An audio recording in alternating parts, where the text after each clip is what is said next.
Atenção! Começa agora uma teleaula de Ciências do Ensino Fundamental. Você vai assistir a teleaula de número 58. Bons estudos!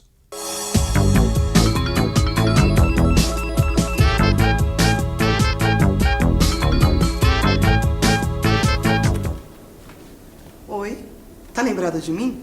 Eu sou a Miriam, companheira do Lineu. Na última teleaula, eu e o Lineu fomos à lanchonete do Alberto para comemorar a minha gravidez.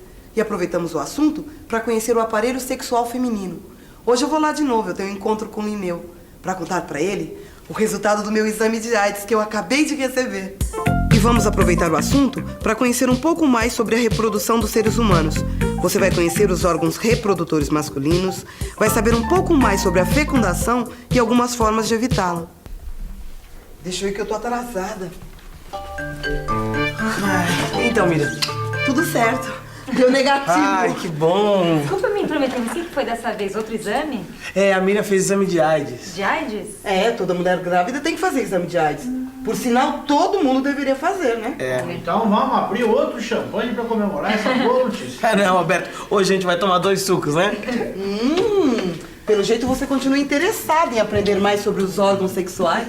Sabe o que a nossa conversa me deixou tão interessada que hoje eu tô lendo sobre os órgãos sexuais masculinos.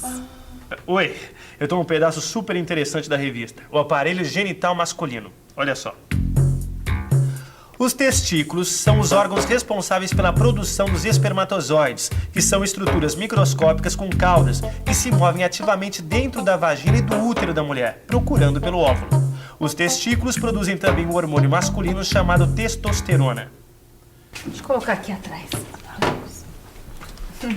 Quer dizer que os espermatozoides do Lineu encontraram seus óvulos? E da união de um espermatozoide do Lineu com um óvulo meu, formou um embrião, que tá aqui dentro se desenvolvendo. E que daqui a 9 meses vai estar pronto pra nascer, né, Miriam? Continuando. Aí o escroto, hein? O escroto é uma bolsa que aloja os testículos. Ele tem a capacidade de se dilatar com calor, resfriando os testículos. E por isso os homens não devem usar calças muito justas. Como é que é? Não usar calças justas? Tá querendo aproveitar para se consultar com a doutora Miriam, é? Eu explico. É o seguinte, os cientistas descobriram que os testículos funcionam muito melhor numa temperatura mais baixa do que a do corpo. E as calças justas aumentam essa temperatura, prejudicando assim a formação de espermatozoides. Testículos e escroto. Se a gente continuar a nossa observação, a gente vai encontrar o epidídimo. É um canal espiralado que fica junto dos testículos e onde termina a formação dos espermatozoides. Saindo deles estão os canais deferentes, que são órgãos tubulares que conduzem os espermatozoides até a uretra, onde serão eliminados. Quando estão quase chegando na uretra, os espermatozoides são alimentados pelas vesículas seminais, que são glândulas que produzem um líquido nutritivo. Quer dizer que os espermatozoides são produzidos nos testículos e durante o seu caminho o espermatozoide vai se alimentando? Isso mesmo. E aqui na próstata, esse processo continua. Ela é a glândula responsável pela produção do líquido no qual os espermatozoides se movem. Incrível, né? Parece uma máquina perfeita, mas ainda tem mais. A uretra é esse canal que conduz urina e sêmen, que é a mistura de espermatozoides com as secreções das vesículas seminais e da próstata. Aí vem o prepúcio, que é uma camada de pele mole que recobre a glande. Ele tem uma função protetora e exige muita higiene. Higiene? Mas por que? Que eu saiba, todo o nosso corpo precisa de higiene, né? Mas no caso do prepúcio, o cuidado deve ser ainda maior. É muito comum acumular sebo ao seu redor. Sebo? Como assim? Sebo é uma substância gordurosa. Mas dessa aí eu tô fora. Por quê? Vai me dizer que você não tem prepúcio. Mas eu não tenho mesmo. Não, deixa que eu explico, Maria. Tem umas pessoas que são circuncisadas. Quer dizer, a pele do prepúcio é retirada através de cirurgia. Isso aí tem alguma coisa a ver com alguma doença? Não necessariamente. Algumas pessoas retiram essa pele por causa da religião. Outras crianças retiram porque a pele permanece muito aderida à glande. E agora, o que a gente vai ver mais aqui? O último órgão sexual masculino, o pênis. O pênis possui uma estrutura interna cheia de cavidades que se enchem de sangue durante a excitação sexual. Esse enchimento de sangue que provoca a ereção do pênis é controlado pelo sistema nervoso. Às vezes podem ocorrer ereções involuntárias, que não estão relacionadas com excitação. Se você for tão boa médica como professora, olha, seus pacientes estão feitos, viu? Ah, eu gosto de explicar tudinho pros meus pacientes. Eles precisam saber o que acontece com o corpo deles, né? Então, pelo jeito, o assunto terminou, né? Ah, não. Tem um monte de coisa que eu quero saber ainda. Quais são seus planos, Miriam? Ah, só vamos ter um filho. Nós só não sabemos ainda quem é que vai fazer uma esterilização, se eu ou o Linneu. Esterilização? Muitos casais, com o passar dos anos do casamento, optam pela cirurgia de esterilização, que é uma maneira de poder manter a vida sexual sem riscos de ter novos filhos. Chamamos uma pessoa que não pode ter filhos de infértil ou estéril. Nos homens, as cirurgias esterilizadoras seccionam os canais deferentes, amarrando-os. A cirurgia é rápida, com anestesia local, e é chamada vasectomia. Já nas mulheres, é feita uma obstrução das tubas uterinas. É uma operação mais delicada do que a vasectomia e também só pode ser feita por médicos em clínicas especializadas. Mas não é arriscado, não? E se depois vocês se arrependerem? Não, mas a gente já conversou bastante e chegamos à conclusão que essa é a melhor solução. Mas não tem volta? E se a pessoa se arrepender? A reversão nesse tipo de cirurgia não é fácil e poucas vezes dá resultado. Puxa, mas vocês têm certeza que não querem ter mais filhos? Não, temos sim, Maria. E essa decisão foi muito discutida, né? Aliás, é uma decisão que tem que ser muito refletida pelo casal. E na hora da operação tem que ser feita em clínica especializada. Ah, não sei não. Vocês são tão jovens. Como é que vocês podem ter certeza que não vão querer mais ter filhos?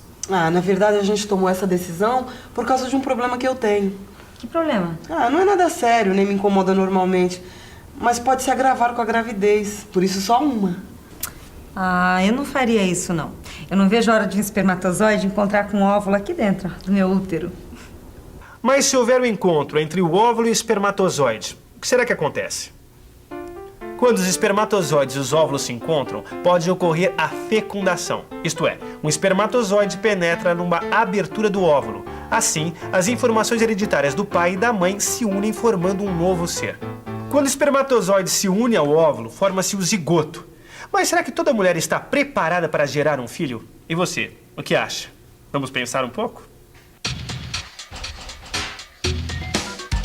Como a gente já sabe, depois do início da adolescência até aproximadamente 50 anos de idade, os ovários produzem óvulos. Assim que eles são produzidos, os óvulos caem nas tubas uterinas e aí podem encontrar com espermatozoides, resultando na fecundação. Caso isso ocorra, o óvulo continua seu trajeto até o útero, que dará início à produção de um outro hormônio, que a gente também já conhece, a gonadotrofina coriônica. Esse hormônio estimulará o ovário a continuar a produção de progesterona. No entanto, na ausência de progesterona, o útero começará a sangrar. E esse sangramento, como a gente já sabe, é a menstruação. Portanto, todas as mulheres que menstruam podem ter filhos. Ah, tem mais uma coisinha que eu queria saber. De quanto em quanto tempo uma mulher deve ficar menstruada? É, porque a minha menstruação vem a cada 30 dias. Só que eu tenho amigas que vêm 28. Ah, esse tempo é variável. O período em que as mulheres ficam menstruadas se repete mais ou menos a cada 28 dias. E o resto do tempo a mulher fica fértil? Ah, também não é bem assim, né, Maria? Olha o seguinte, o período em que pode ocorrer a fecundação, quer dizer, o período fértil, é mais ou menos por volta do 14º dia do ciclo menstrual, logo após a produção do óvulo. Sim, dia 15, 1, 2, 3... É, Maria, fazendo conta pra ver se tá grávida. Ei, não é nada disso não, tá? É que eu acho que uma mulher, sabendo dessas coisas, tem que se cuidar, tem que ficar atenta, Tá fazer as certo, contas, você né? tem que se cuidar e muito bem do corpo. Me diz uma coisa, depois do 14º dia, se o óvulo se encontra com o espermatozoide, a mulher não engravida? Nada disso é matemático. O 14º dia é uma média entre as mulheres. Mas em algumas mulheres isso pode acontecer um pouco antes ou um pouco depois. É, Maria, é assim, depois que o óvulo chegou no útero, ele pode encontrar com o espermatozoide que ele não vai ser mais fecundado. Aí eu não preciso pedir pro meu namorado usar camisinha, né? Nem pense nisso. Até as pessoas estéreis têm que usar camisinha. É, Maria, porque a camisinha, ela protege contra a AIDS, protege contra outras doenças sexualmente transmissíveis também. Viu só no meu caso? Eu só tenho relações com o Linneu. E mesmo assim ele estava preocupadíssimo com o resultado do meu exame de AIDS. É, com a AIDS não dá pra brincar, né, Maria? Porque além de ser uma doença terrível, ainda não tem cura. Tá bom, né, gente? Mas também não precisa exagerar. Eu falei por falar, né?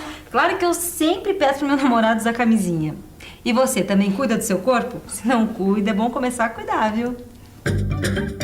E atenção, se liga aí que é hora da revisão. Na teleaula de hoje, você conheceu o aparelho genital masculino.